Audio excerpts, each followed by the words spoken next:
avvalambor Jet Invest ilovasini yuklab olishingiz kerak. U mana bunday ko'rinishda bo'ladi. Ilovani yuklab olganingizdan so'ng Vойти в систему tugmasini bosib, pastda зарегистрироваться-ni bossangiz, o'z telefon raqamingizni kiritib ro'yxatdan o'tishingiz mumkin. Telefoningizga kod kelgandan so'ng shaxsingizni tasdiqlashingiz kerak bo'ladi.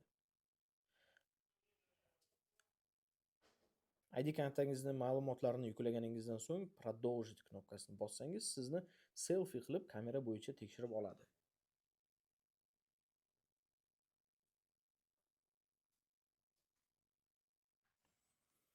Tekshiruv yakunlangandan so'ng sizga parol terishingizni so'rashadi. Parol o'rnatishingiz kerak.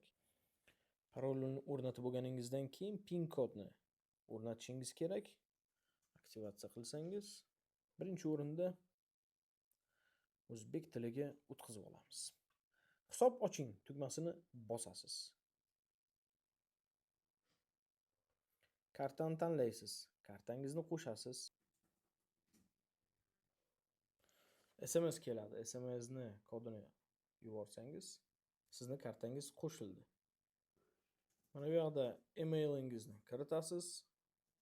Kartangizni tanlash degan joyda kartani tanlaysiz. Pastdagi ikkita shart bilan rozi bo'lasizda va keyingi tugmasini bosasiz. Sizni arizangizni qabul qilishdi. Arizangizni ko'rib chiqqanlaridan so'ng sizda mana bunday oynangizda o'zgarish bo'ladi. Arizani o'rtacha 1-2 soatda ko'rishadi, lekin ish kun tugagan bo'lsa, menda aynan kechqurun qilganim uchun ertasi kuni arizamni qabul qilishdi.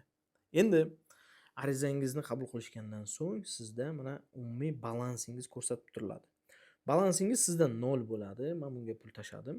Pulni tashlash yo'li qanday? Kartangizni qo'shgansiz. Mana bu yerda balans tugmasini bosasiz va tepada yashil knopkada ko'ryapsizku to'ldirish. To'ldirish deganda mana kartangizni ulagansiz, qaysi karta ulanganligi to'g'ri bo'lsa va 50 ming so'mga masalan to'ldirmoqchisiz. Keyingi tugmasini bossangiz, mana bu yerda 50 ming so'mga to'ldirish, 500 so'm komissiya, yetish summasi 50.500 tasdiqlashni bossangiz, sizni kartangizdan pul yechiladi va mana shu shotga qo'yiladi. Vot.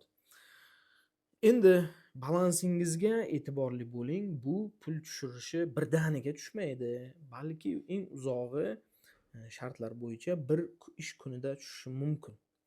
Balansingizni to'ldirgandan so'ng IPO tugmasini pastda bosasiz va ko'rib turganingizdek eng yuqorisida UZNIF IPO arizalar yig'ilmoqda deb yozilgan. Ochganingizda sizga ozgina tushuntiruv berilgan izohlar bor, bularni hammasini o'qib chiqsangiz to'liq ma'lumotga ega bo'lasiz. O'qib chiqqaningizdan so'ng fuqaroligingizni bo'lgan mamlakatni tanlang deyapti. O'zbekiston. Istiqomat qiladigan mamlakatingizni tanlang. O'zbekiston. Tasdiqlashni bosamiz. Va mana shu ariza topshirish tugmasiga yetib kelasiz. Ko'rib turganingizdek, sotib olish narxi 4 so'm 41 tiyin.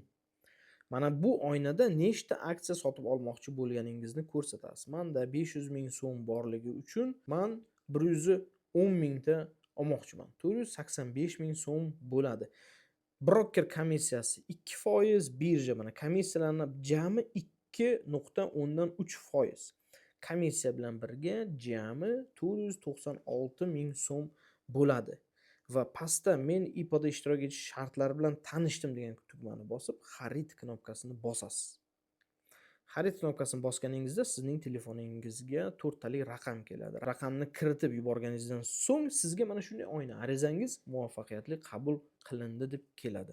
Ana endi siz 12-maygacha kutasiz.